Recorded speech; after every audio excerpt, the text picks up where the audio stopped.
Então, hoje nós vamos falar, né, sobre algumas estratégias metodológicas para trabalhar com pessoas com deficiência física. E dessas estratégias, o que podemos abordar como profissionais, né, de educação física, e qual a importância da nossa intervenção ali como profissionais, né? Então, vamos focar isso hoje. A segunda parte, a segunda e terceira parte dessa unidade, a gente vai fazer semana que vem, aí a gente encerra, então, o conteúdo semana que vem. Então, vamos lá, né? Uma coisa que a gente tem que entender que a gente falou, discutiu muito isso nas aulas, na aula anterior, né, da semana passada, é qual que é a natureza dessa deficiência física que a pessoa tem, né? Então a gente precisa entender a natureza, a origem dessa deficiência, se ela é uma deficiência que ela está estabilizada no sentido de ela não ter uma progressão continuada em relação ao seu processo ali degenerativo, seu processo de redução da mobilidade, ou se ela, ela tem uma origem que ela já tem uma, ela continua de forma progressiva. E aí a nossa intervenção tem que ser gradativa e até a nossa intervenção ela tem que ser acompanhada junto com outros profissionais, né? Até de forma mais indireta. Então, nossa grande responsabilidade ali com profissionais é proporcionar um bem-estar, né, a essa população.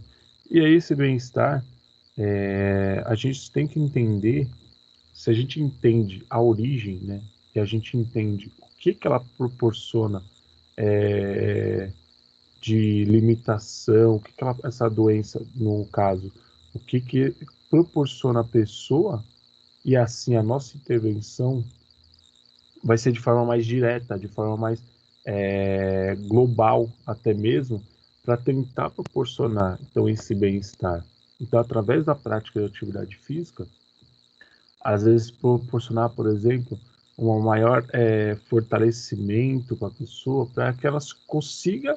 Aí, olha que legal, a gente faz um trabalho de fortalecimento, por exemplo, para que ela consiga ter uma locomoção melhor, né? E é assim proporcionar o quê? Uma independência, uma maior interação na sociedade. Então aí nossa intervenção ela acaba sendo muito ampla, né? É um ponto que a gente vai trabalhar que vai proporcionar outras reflexões ali e outras ações dentro da sociedade para esse público, né? Então, um dos primeiros conhecimentos que o que nós temos que ter como profissionais da área da educação física, né, é trabalhar essa deficiência pensando no desenvolvimento motor. Pensando, então, o nosso foco sempre foi o movimento, né, o estudo do movimento. Então, o desenvolvimento deste movimento, né, o desenvolvimento motor, então possibilitar melhor mobilidade, possibilitar melhores ações motoras, né, e aí gerar um conforto de forma mais ampla depois.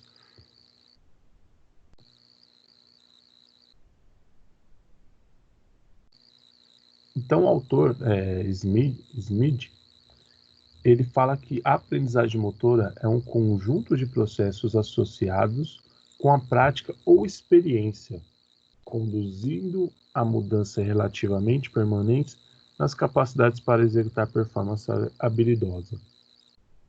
Então, esse trechinho assim eu acho importante, né? Executar uma performance habilidosa. Então, através da prática e a experiência, a gente vai sempre pensar na mudança das capacidades ali de executar um desempenho mais habilidoso.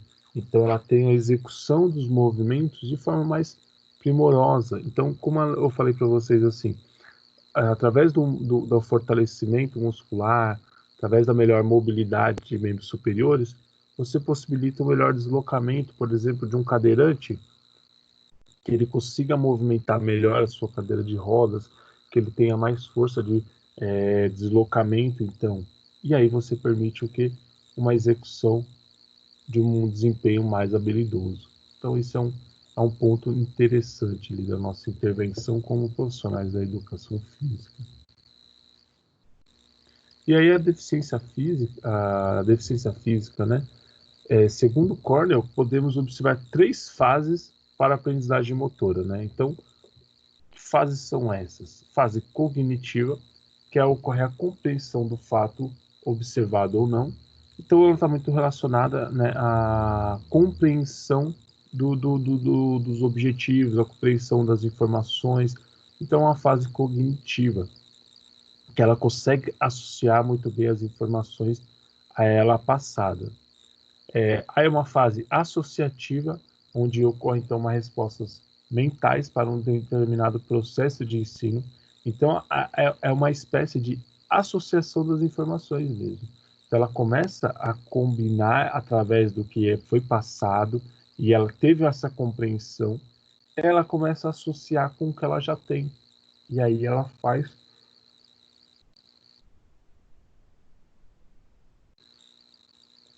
faz uma espécie de organização dessas informações através do que ela já tem de informações, e aí vai para uma próxima fase, que seria a fase autônoma. E aí o indivíduo domina os elementos da tarefa que lhe é apresentado, pois já as tem internalizados. Então, através disso, desses processos evolutivos ali, quanto à aprendizagem, né, ele já começa a se organizar de forma autônoma. Então, ele consegue já associar todos os movimentos, ele já entendeu, ele já associou todos os movimentos, e aí ele consegue se organizar de forma autônoma, já dominando muito bem as tarefas, né? Então, para a aprendizagem de pessoas com deficiência física, nos casos em que não há outra deficiência associada, então a gente tem que entender, por isso que eu falo assim, compreender muito bem as deficiências, entendê-las muito bem, e aí saber se existe uma deficiência, se existe a associação de outras deficiências ali naquela pessoa, para você saber trabalhar em cima disso, né? Então é apenas a motricidade e a capacidade de realizar alguns tipos de respostas motoras que se encontram comprometidas. Então, lembro de motricidade, que é o movimento, a gente fala que é um movimento mais amplo, é um movimento consciente, não é algo mecânico, né? E aí as capacidades, né? As capacidades físicas, habilidades motoras, de realizar alguns tipos de respostas quanto aos movimentos, acabam sendo comprometidas, né? E aí a gente precisa, então, estimular essas ações comprometidas para tentar gerar um melhor conforto e aprendizagem para esse público. E pensando mais na educação física adaptada, né? A educação física adaptada é uma área da educação física que tem por objetivo de estudo a motricidade humana, então o movimento humano, né? E não só o movimento mecânico, mas o movimento humano para as necessidades educativas especiais, adequando metodologias de ensino para o atendimento às características de cada pessoa com deficiência, respeitando as suas diferenças individuais, né? Às vezes as pessoas em nossas aulas elas têm a mesma deficiência, só que o grau de limitação em cada uma se apresenta de uma forma. E aí a educação física adaptada, o foco, né, sempre vai ser esse trabalho de forma individual, analisando cada deficiência e entendendo qual é o nosso ponto de ação com cada pessoa, né?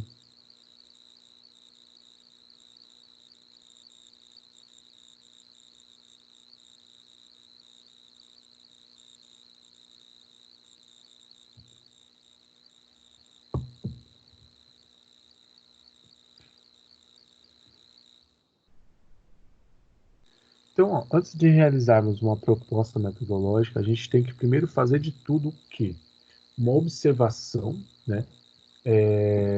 E essa observação é, às vezes, colocar a pessoa em situações ali de movimentação, colocar ela em deslocamento pelo ambiente, e aí a gente entender quais as reais dificuldades né, de cada aluno, ou do grupo em si, né?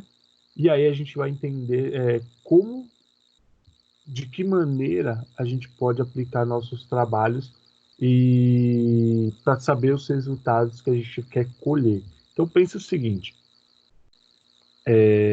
um aluno ele chega numa academia de musculação e aí ele quer conhecer, ele quer treinar. Então só o fato de você deslocar com ele pela academia de musculação para ele conhecer a academia, você já começa a ver você já faz uma observação ali, então você já faz uma avaliação quanto aos movimentos dele, o que ele precisa, se ele consegue se deslocar entre os aparelhos ali, se a sala está bem distribuída os aparelhos para ele conseguir passar com a cadeira de rodas, no caso, ou então se ele tiver com uma bengala, um apoio para poder se deslocar, né?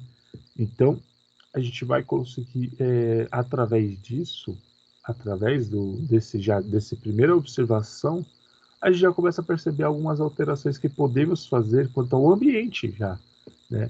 E aí, assim, já tem alguma observação ali para a gente já ver as dificuldades desse aluno. Aí depois, né, esse aluno efetivando, por exemplo, a matrícula, a gente consegue já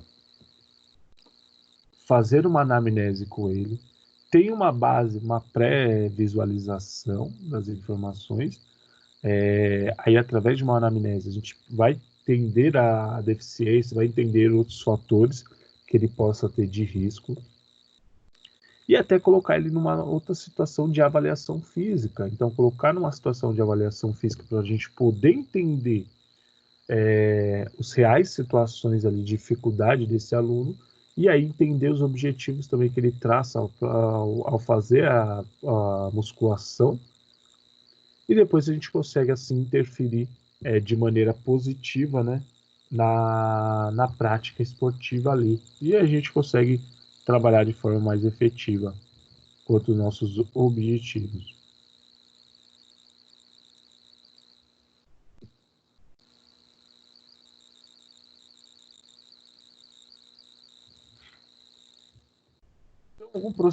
Uma ordem aí de processo metodológico que podemos fazer é uma avaliação funcional, né? Então, pensando nesse exemplo que eu dei para vocês, a própria avaliação funcional desse aluno, né? De mobilidade, avaliação quanto aos movimentos que ele consegue executar, né? E aí assim a gente consegue passar, por exemplo, ele consegue fazer movimentos ali de deslocamento com a cadeira de rodas, porém ele não consegue fazer movimentos de grande elevação de membros superiores. E aí a gente tem que começar no sentido assim, por exemplo, uma elevação lateral, uma elevação frontal, né? Fazendo movimento com o ombro, ele já não consegue fazer tão bem. E aí a gente precisa ter isso classificado, por exemplo. Então a avaliação funcional permite isso.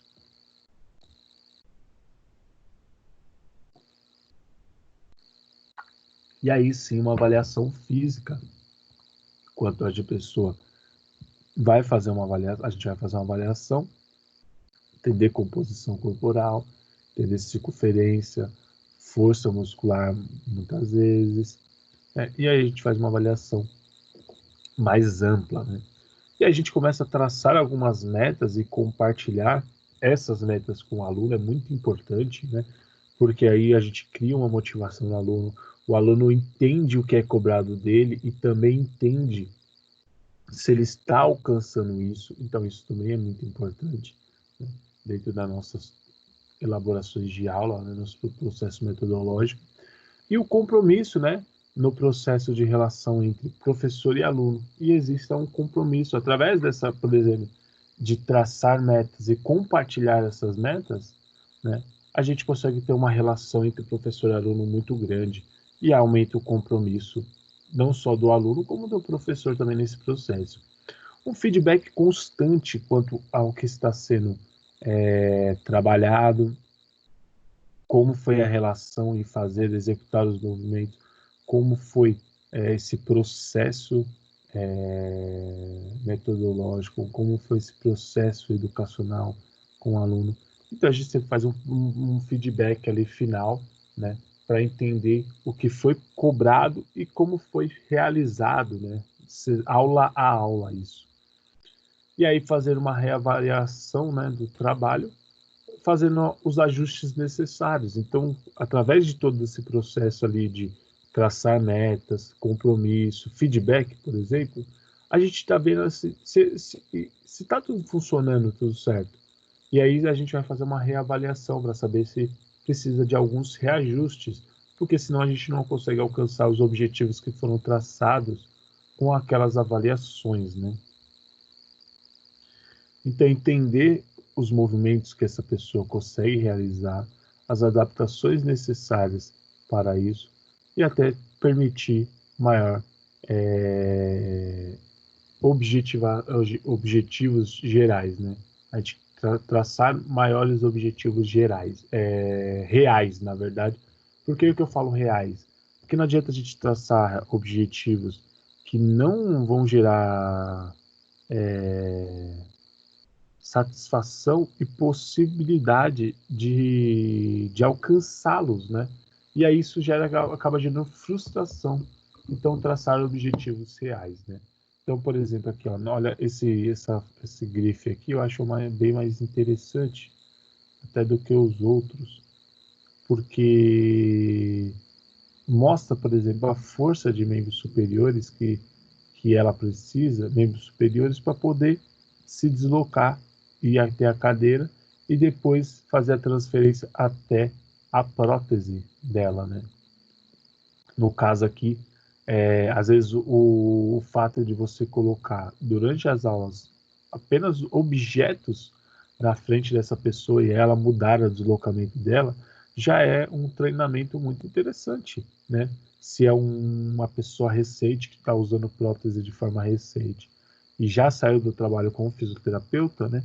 Dentro da educação física, a gente entendendo isso, a gente sabe mais ou menos traçar algumas metas quanto a isso.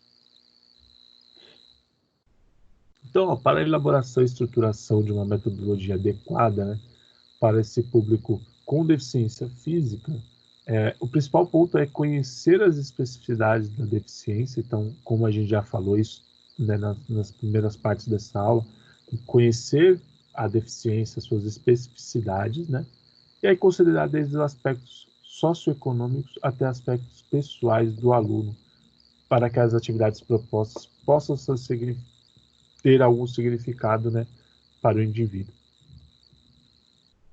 Então, como ensinaremos, né? Então, esse é traçar uma meta. Como será ensinado os objetivos, né? Como ensinaremos? Se acontecerá de forma mais global ou por fragmentos, né? De forma didáticos. Então, fragmentos didáticos ali, pensa assim, eu passar situações mais globais, de forma mais que abrange muitas coisas, né? Ou eu vou fragmentando, né, nossas atividades, eu vou passando partes por parte. Então, cada semana, cada sessão, eu vou trabalhando as partes desse processo metodológico, né? E a forma como nós expressaremos com o aluno, né? Ele deve entender nossa linguagem, nossa forma de oferecer ajuda na mediação da aprendizagem. Então, essa forma de expressar os alunos é o que é aquela coisa que a gente falou anteriormente, de traçar as metas e deixar isso claro com o aluno. E muitas vezes a gente saber se comunicar com esse aluno, saber interagir com esse aluno, para que isso seja passado de forma eficiente, né? Então ele tem que entender o que está sendo cobrado dele, ele tem que entender se isso está sendo como está sendo cobrado, como está sendo passado, para que ele possa entender a real participação dele, né? E ali numa terceira parte ali dessa divisão, né? Como fazer com que os estudantes identifiquem, interpretem sua evolução, né? Então ele também tem que entender a sua evolução dentro desse processo, porque isso gera mais motivação, entender os resultados de forma crítica, né? E aí, assim, gera motivação, né? Uma motivação muito maior. E aí as metas, eles conseguem manter essas metas, porque eles estão vendo, assim, que os objetivos estão sendo alcançados, ele está evoluindo. E isso é um trabalho que a gente faz com qualquer aluno, né? Ele vê evolução quanto ao que ele está fazendo, e aquilo gera motivação para ele continuar treinando, né? Então, o autor Manuel, em 1994, né, ele publica que a competência significa a capacidade de execução motora num nível ótimo e suficiente para a solução do problema motor, né? Então, cada indivíduo pode apresentar um padrão de movimento com a competência, mesmo que não faça, exibindo um padrão mais eficiente em termos mecânicos. E aí essa análise a gente entende, né, como aquela avaliação funcional que vamos fazer com esse aluno, né? Então, o aluno precisa estar consciente e também poder tomar as decisões em relação às suas possibilidades, né, dentro das nossas aulas. E aí esse fato de ele poder tomar decisões é o que vai gerar uma grande satisfação também, e aí vai gerar uma grande motivação. E isso vai proporcionar uma grande evolução no trabalho, né? Então a gente vai fazendo um processo mais participativo, mais coerente ali entre nossos processos. Então que ele tenha uma participação direta ali no esporte, que ele goste daquele esporte que ele está participando, que as adaptações feitas não gerem constrangimento a ele, né? Gerem, na verdade, uma satisfação em realizar os movimentos, né? Então a gente vê aqui nosso atleta aqui, né? Nosso aluno aqui treinando, a gente fez uma adaptação com dos membros superiores ali, porque ele tem uma amputação no braço, né? Então ele colocou o peso ali sem gerar um desconforto e ele consegue treinar tranquilamente lá seu exercício peitoral ali no supino inclinado. No caso da dança, o aluno praticar exercícios de dança, de movimentação, e isso gerar uma satisfação para ele, né? Algumas atividades dentro do CrossFit, que ele faça alguns movimentos para reabilitação também. E às vezes até movimentos numa cadeira, movimentos que é apoiado num ponto fixo, né? Devido à mobilidade reduzida. E aí você gerar um fortalecimento do que é necessário para essa pessoa. Então, pessoas com deficiência necessitam adaptar-se e desenvolver novos padrões de movimento para melhorar a interação com o meio. Então, crianças com paralisia cerebral, por exemplo, atáxica, né, chamada, apresentam alterações na motricidade dos membros superiores e ou inferiores. E isso faz com que os padrões de movimentos, de manipulação de objetos e de locomoção pareçam estranhos, né, e ineficientes em relação aos padrões de crianças sem o diagnóstico de paralisia. Quando se observa o processo pelo qual elas foram capazes de solucionar os problemas de manipulação, chegamos à conclusão de que dentro dessas suas capacidades e limitações, elas foram altamente competentes. E aí, o que seria tudo isso? A gente analisa, né, uma deficiência, o que ela gera, e aí ela limita ali, no caso, vamos dizer assim, ela gera um padrão de movimentos de membros superiores e inferiores com um padrão reduzido, né, tanto na manipulação como na locomoção.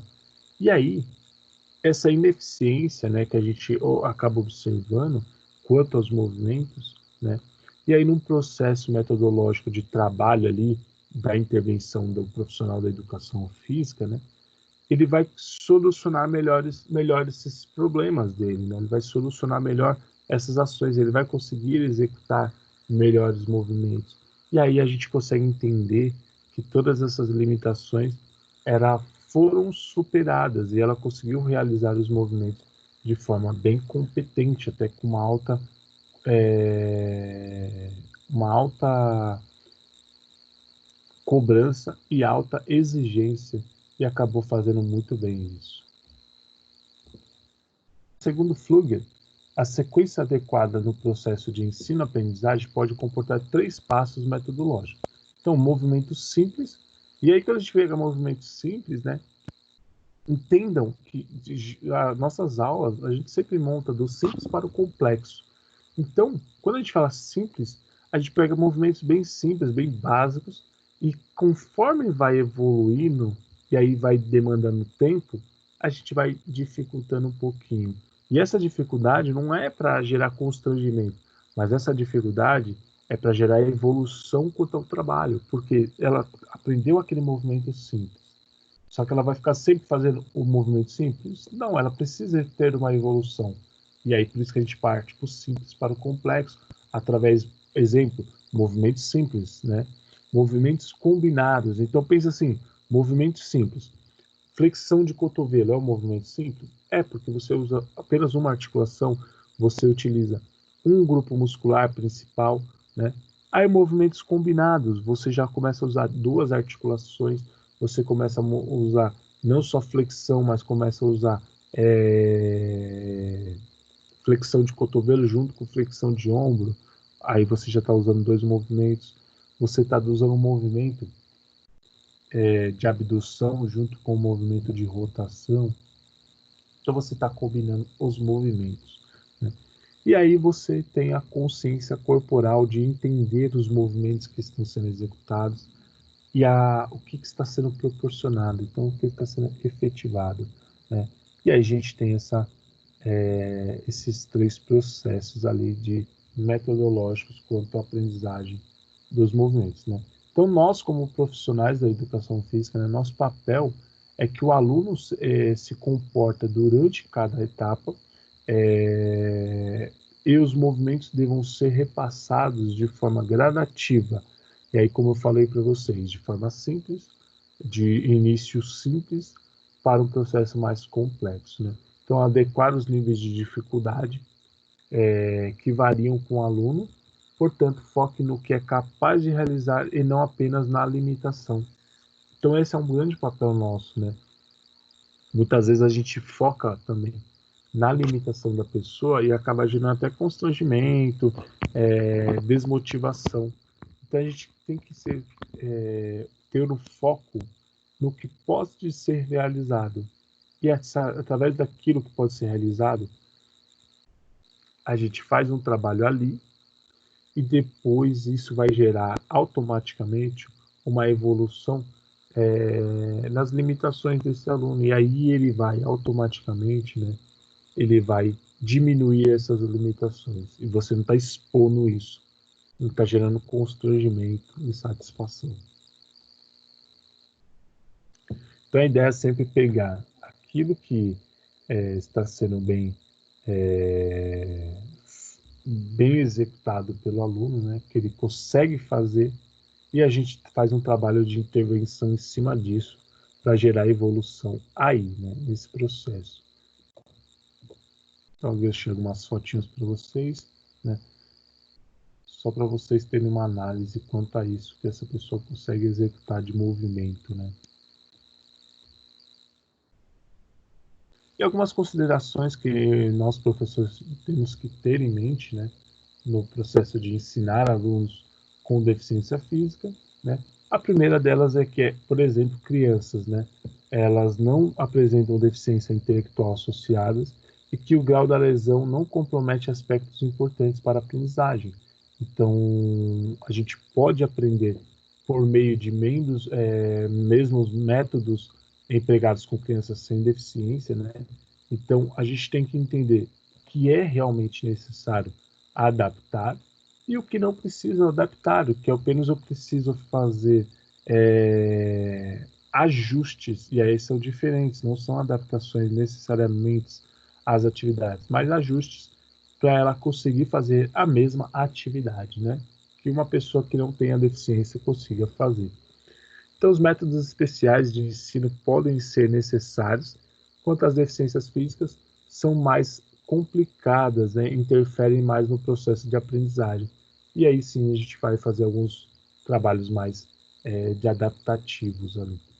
E na segunda parte, né, ao desenvolvermos um currículo de ensino para pessoas com deficiência física, a gente sempre tem que lembrar que essas pessoas podem apresentar um desenvolvimento em um ritmo diferente, das pessoas que não têm deficiência. Então, esse ritmo diferente, a gente sempre vai ter o quê? Uma paciência a mais. A gente tem que ter um entendimento, parece que não está aprendendo nada porque já faz muito tempo. Não, ela está aprendendo, né? Só que ela tem um ritmo diferente de aprendizagem. Então, que uma pessoa sem deficiência talvez faça em uma semana, essa pessoa precisa de 2 semanas para fazer muito melhor aquilo, tá bom? Então, a gente precisa só entender esse tempo ali de trabalho, né? E por conta dessas limitações e características do aluno com deficiência, né, a gente pode entender que um tempo maior pode ser requerido ali para completar os processos dentro do seu trabalho. E isso é importante a gente entender para a gente manter a motivação desse aluno, a gente manter esse aluno motivado em fazer, né? Então isso é muito necessário, importante e necessário, né? Então, a finalidade educativa é a mesma em essência, né? Então, tanto para a pessoa com deficiência como sem deficiência, o processo educativo é o mesmo, né? A finalidade desse processo educativo é sempre o mesmo, né? Então, os estudantes com deficiência quanto para estudantes sem deficiência. Então, pode ser necessária a elaboração de um plano de ensino específico, né, para um determinado aluno, em função da sua condição física. E aí é apenas o quê? A gente traçar nossos objetivos e nossas metas de forma diferenciada com o nosso aluno, né? Então, na medida que a condição física de um indivíduo continua a ser um fator limitante de sua capacidade, esse precisará de ferramentas metodológicas adaptadas e ao auxílio de metodologias específicas para a sua condição, né? Então, assim, ó, voltando aqui, ó, eu vou mostrar essa imagem, né? Por exemplo, ferramentas adaptativas ali, a própria prótese que esse aluno usa, né? E ao adaptar alguns movimentos que ele vai executar, adaptar a cadeira de rodas estar fixa, por exemplo, as pernas desse aluno, para que ele consiga fazer os movimentos, os deslocamentos, adaptar certos materiais para ele conseguir fazer os movimentos, por exemplo, ó, o peso está aqui no colo dele, tem um colchão no colo dele, onde ele apoia o peso para não machucar as pernas. Você cria algumas adaptações e ele vai continuar fazendo aquele movimento, né? O levantamento terra, que a gente fala, só que em vez de tirar o peso do chão, ele vai tirar o peso que está no colo dele. Então, certas adaptações serão necessárias, né? A gente sempre tem que estar aberto a essas adaptações, né, para poder auxiliar melhor os nossos processos de aprendizagem. Então, Wilson ainda fala, né, ele afirma que as modificações no ambiente físico e adaptação de materiais e equipamentos acaba sendo muito necessário e prescindível muitas vezes, né, que vai auxiliar e beneficiar nesse processo de aprendizagem, né? Então, adaptar certos materiais, adaptar o ambiente para ele ter um deslocamento melhor, para ele consiga acessar todos os ambientes da academia, por exemplo, é muito importante. Então, ó, observando as necessidades arquitetônicas a serem ponderadas, né? Então, algumas adaptações anatômicas, a implantação de rampas no lugar de degraus, né? Então, isso já é uma adaptação que nós precisamos ter, né, dentro dos nossos espaços. Colocação de corrimões, né? Então, o corrimão às vezes pode ajudar ele a ele se locomover melhor, né? Bebedouros, assentos de banheiro, bebedouros adaptados, né? Aqueles bebedouros altos, não tem como ele pegar a água dele, muitas vezes. Assentos nos banheiros para ele conseguir fazer suas necessidades fisiológicas, né? Remoção de carteiras de formas que possibilitem a passagem dele. Então, às vezes, deslocar, que nem eu falei para vocês no começo, adaptar, às vezes, alguns materiais, alguns equipamentos dentro da academia para que ele consiga se deslocar. Então, você fazer a remoção desses equipamentos do local que eles estão e colocar em outros locais, né, para permitir essa movimentação desse aluno, né. Tapetes antiaderentes, né, nas áreas que possam gerar menor atrito, então eles podem escorregar. Esses tapetes aderentes, eles geram um pouco mais de atrito, então o aluno tem mais segurança, né. Portas largas para ele conseguir adentrar, né, o ambiente, o espaço. Então, portas largas também é de importância, né? E cantos arredondados, né, no mobiliário, né? Às vezes algumas quinas que a gente chama, né, aquelas pontas de móveis, pode gerar às vezes um esbarrão, algum encontro ali e machucar, né, nosso aluno com deficiência. E aí é bom sempre ter cantos arredondados. Caso não consiga fazer essa adaptação, comprar aquelas borrachas e colocar naqueles cantos, né?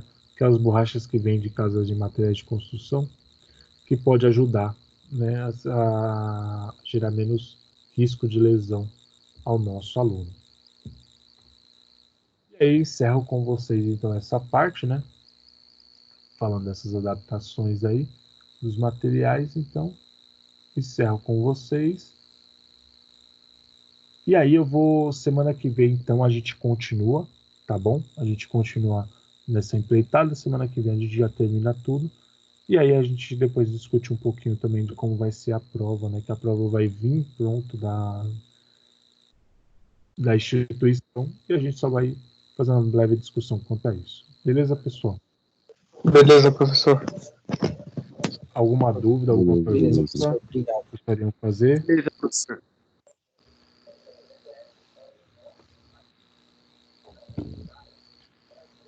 Então é isso aí, pessoal. Até semana que vem. Então, um bom descanso aí para vocês. Aproveita o feriado, fica em casa, não vai pra praia, que nem tem gente fazendo aí, que tá feio, né, a coisa. Então, até semana que vem. Verdade, professor. Falou, Até semana professor. que Até mais. Bom descanso aí.